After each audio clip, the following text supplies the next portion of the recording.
Strange. আপনি তো বলেছিলেন ছেলেটি তারপরেও আপনার সাথে দেখা করতে এসেছিল। সেজন্যই তো কেসটা এত ইন্টারেস্টিং।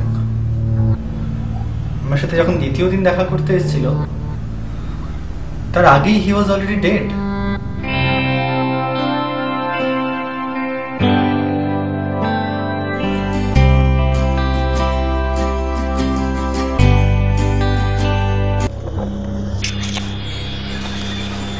আসলে রিনির মৃত্যুর খবরে একটা অদ্ভুত আঘাত পেয়েছিল।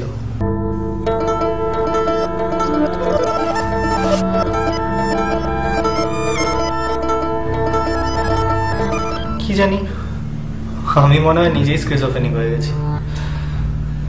আমি ওকে ছাড়া বাঁচবো না।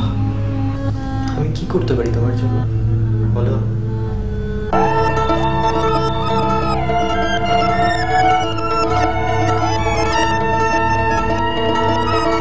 এই তুমি বলো তো, বলো না একে।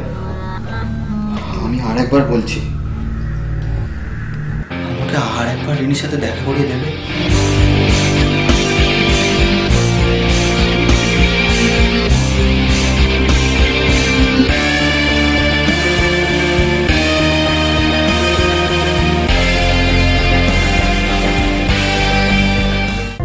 হ্যাঁ আছে তো, অনেক আছে।